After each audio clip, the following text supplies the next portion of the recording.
Shalom saudara-saudara, dimanapun dan bagaimanapun saudara berada saat ini, damai sejahtera dari Allah kiranya beserta saudara.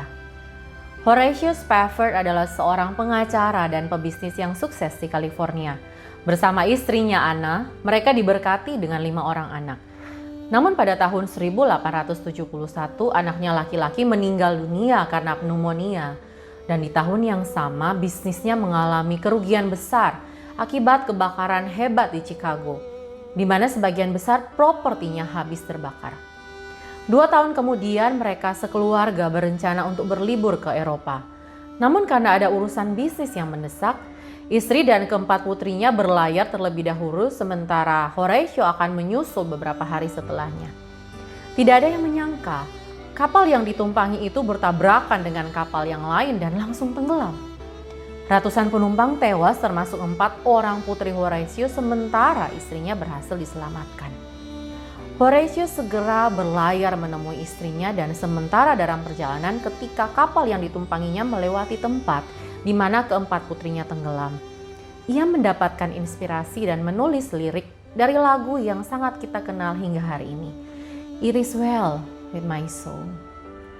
Saudara-saudara yang dikasihi Tuhan, rentetan peristiwa yang dialami oleh Horatio bukanlah perkara gampang. Kehilangan demi kehilangan itu pasti menghancurkan hatinya. Namun lirik yang ia tulis justru bukan berfokus kepada kepedihan dan kedukaan yang ia alami, tetapi bagaimana ia tetap menemukan dan memiliki pengharapan hanya di dalam Tuhan. Dalam Alkitab, penulis Mazmur 42 juga mengalami kesulitan hidup. Ayat 1-4 kita bisa melihat bagaimana jiwanya gelisah dan tertekan. Seakan-akan Allah sedang absen dari hidupnya sekian lama, sehingga ia berseru kapan ia bisa melihat Allah. Namun ia tidak membiarkan jiwanya terus terpuruk. Ayat 5, dengan iman pemazmur menulis demikian. Mengapa engkau tertekan, hai jiwaku, dan gelisah di dalam diriku? Berharaplah kepada Allah, sebab aku akan bersyukur lagi kepadanya, penolongku dan Allahku. Seakan sedang menegur dirinya sendiri, ia berusaha mengarahkan pikiran dan jiwanya kembali kepada Tuhan dengan kembali mengingat apa yang telah Tuhan lakukan dalam hidupnya dan berharap lagi kepada Allah. Meskipun masalah belum selesai, doa belum terjawab, dan keadaan belum berubah, dengan mantap ia menyatakan akan bersyukur kepada Tuhan, penolongku dan Allahku. Saudara-saudara, hari ini kita semua pun sedang amat sangat tidak nyaman, gelisah dan tertekan. Tadinya kita mungkin berpikir ketika vaksinasi massal dimulai, akhirnya pun pandemi mulai bisa teratasi. Siapa yang menyangka sekarang ini malah lebih parah dari sebelumnya. Kita makin merasa tidak aman, kita khawatir tertular atau menularkan. Sedikit saja merasa tidak enak badan, hati sudah mulai was-was. Setiap hari buka chattingan, sosmed, ada saja berita duka cita. Meski lelah, kita tetap taat prokes. Keluar biaya ekstra demi menjaga diri dan orang-orang di sekitar kita. Padahal pemasukan juga bermasalah. Ngelihat orang-orang lain ada saja yang keras kepala.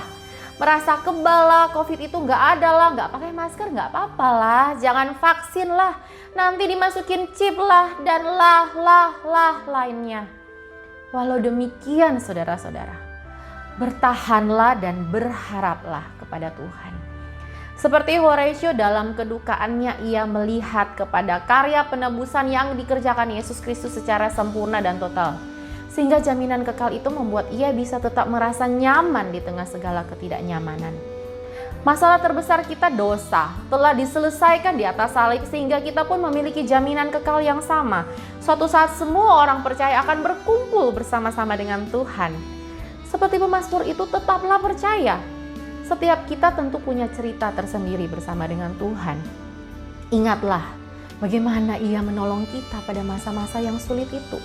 Sebab kasih setia Tuhan yang telah menuntun kita di masa lampau juga akan tetap bersama dengan kita hingga akhir, sebab Ia yang memanggil kita adalah setia.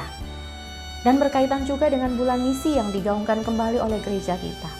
Cara kita berespon terhadap situasi pandemi ini dapat menjadi cara kita untuk menyaksikan kepada orang lain tentang pengharapan sejati yang kita miliki dalam Yesus Kristus. Tidak berarti kita tidak bisa mengeluh, tidak bisa merasa lelah, atau berpura-pura baik-baik saja. Namun saudara, sekalipun dalam ratapan, biarlah kita tetap dapat menyuarakan kepastian iman kita yang bersumber hanya dari Tuhan.